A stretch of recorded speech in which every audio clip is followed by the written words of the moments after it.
तो मैं आपसे स्वधर्म की बात कर रही थी। स्व माने आप खुद, लेकिन आप क्या हैं आपको पता ही नहीं। आप बाह्य से जानते हैं पर अंदर से आप क्या हैं ये कुछ आप जानते नहीं। इसलिए आपके आत्मा की जागृति होनी चाहिए। आत्मा जो है आपके चित्त आने चाहिए, चित्त में आना चाहिए। जब वो आएगा तभी आप अपने को जानिएगा। अभी तक आप अपने को जानते ही नहीं हैं। तो आप जब कहते हैं मैं ये करता हूँ, मैं, तो ये मैं है कौन, इसका तो पता लगना चाहिए कि मैं कौन है।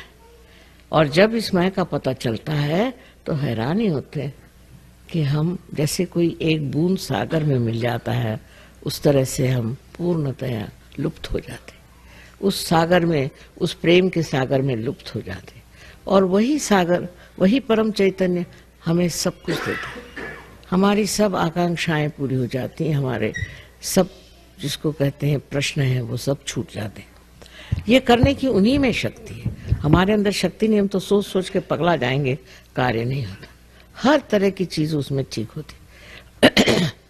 आपको अब जैसे बहुत सी चीजें हैं, अब जैसे सामने श्री कृष्ण का वो समय है जबकि उन्होंने युद्ध में क्या बात करी थी गीता, उसको भी समझने के लिए मेरे ख्याल से जब तक आपका स्वधर्म जागृत नहीं होगा आप समझ नहीं पाए। पहली बात है कि कृष्ण ने कहा भक्ति में कि पुष्पम फलम तोयम, तुम कुछ भी हमें दो तो वो हम स्वीकार कर लें। और देखिए शब्दों में खेले, क्योंकि जरा वो जानते थे कि मनुष्य महामूर्ख है तो उसको शब्दों में खिलाना चाहिए। मेरे जैसे सीधी सादी बात नहीं करते थे, जरा गोल घुमा के करते थे। तो कहते कि मिलेगा क्या, मिलेगा तब जब आप में अनन्य भक्ति हो। अब पता अनन्य शब्द पे खेल गए, वो साधारण मनुष्य नहीं समझ सकता अनन्य खेल क्या होता। अनन्य ऐसा है जब दूसरा नहीं रह जाए।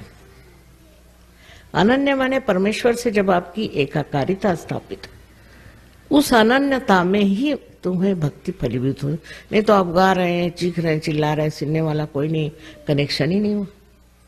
तो ये संबंध, ये योग हुए बगैर अनन्य भक्ति नहीं हो सकती। फिर दूसरा खेल वो खेल गए कि कर्मण्येवाधिकारस्ते, तुम कर्म करते रहो और फल की आशा नहीं करो। कर्म करते रहो, कर्म करते रहो, तो एक चरण पे आप पहुंचकर आपको लगेगा कि मैं कर्म ही कर रहा हूं और कुछ उसका मुझे समझ ही नहीं आ रही है क्या। जब आप परास्त हो जाएंगे तब फिर सोचेंगे क्या बात है। तब सोच विचार आएगा कि भाई क्या बात है, मैं तो कर्म कर रहा हूं और फल की अपेक्षा नहीं कर रहा हूं। अब ये बात सोच लेना कि मैं फल की अपेक्षा नहीं कर रहा हूं अशक्य है।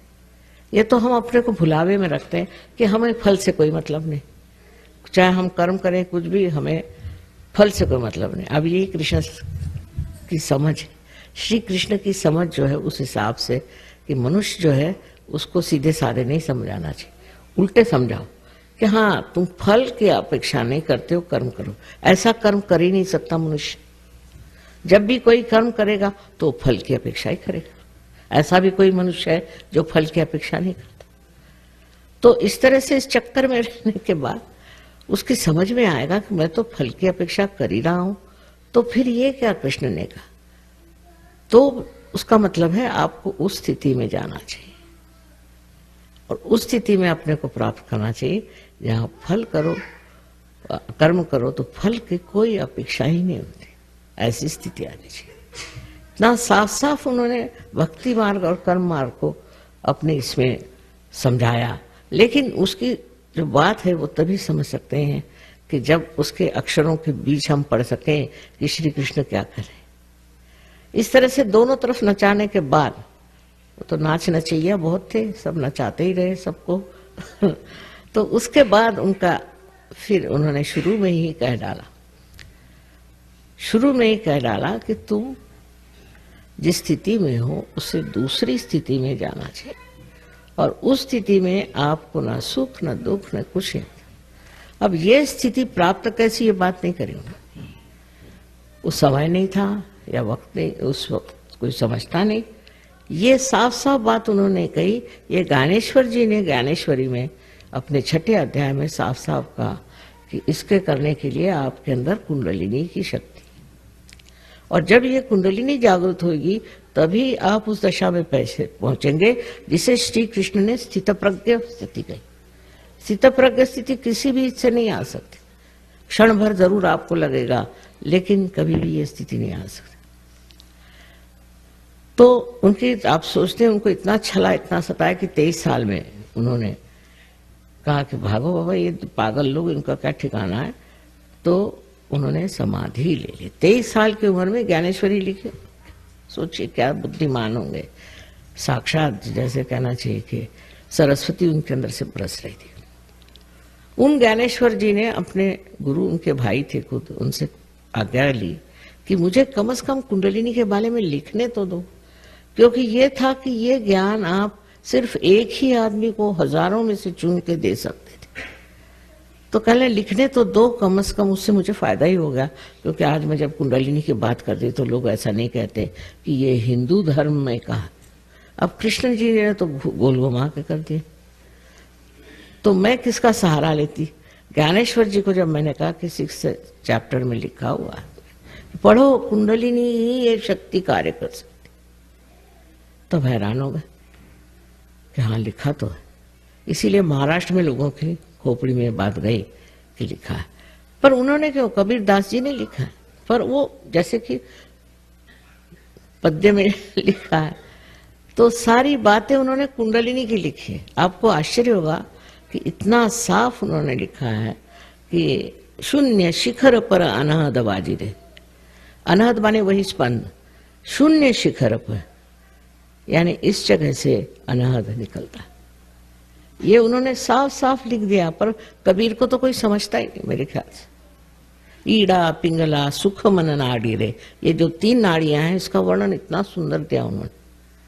पर वो कुछ तो भी कहते वक्त को काव्य में कुछ समझा कर कहते थे। जैसे उन्होंने कहा कि सैया निकस गए मैं ना लड़ी थी, तो हमारे लखनऊ वाले सोचते सैया माने प्रिय कर,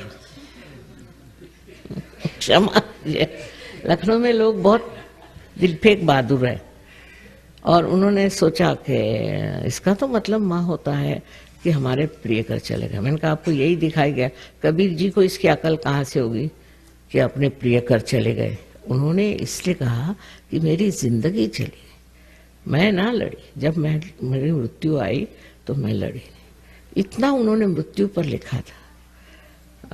और आगे का ये लिखा है, चदरा ओढ़ के पलंगा पड़ी थी।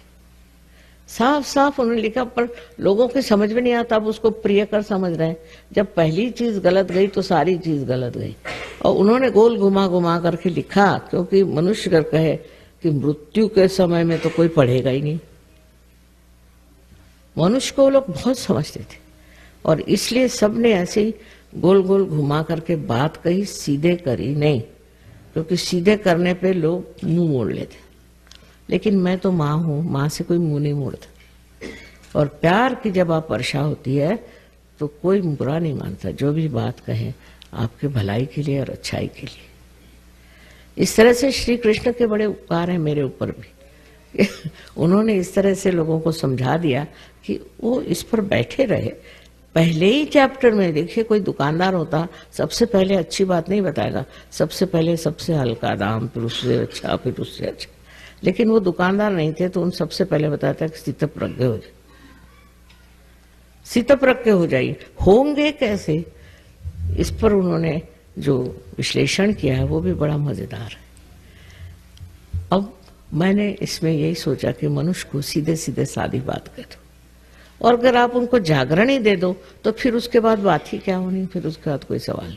अब कल भी वहां बहुत से लोग थे, हिंदुस्तानी खासकर, बहुत मुझसे सवाल पूछ रहे थे। पढ़े लिखे होंगे, कुछ थोड़ा बहुत जानते भी होंगे, तो हिंदुस्तानी ज्यादा सवाल पूछ रहे थे, और यहाँ के लोग नहीं, यहाँ के चुपचाप बैठे सुन रहे थे कि माँ क्या। जब उन्होंने सवाल पूछा, सब खत्म हुआ, मैंने कहा अब लोग जाने लगे, अब सवाल बंद करिए। तब सवाल बंद हुए और तब जागरण का कार्य हो। तो ये सवाल जवाब की बात नहीं है, ये पाने की बात है। आप मंदिर में आए, आपने सब कुछ किया, इतना सुंदर बनाया मंदिर, सब कुछ है, लेकिन आपने प्राप्त किया क्या? स्थितप्रज्ञता नहीं प्राप्त।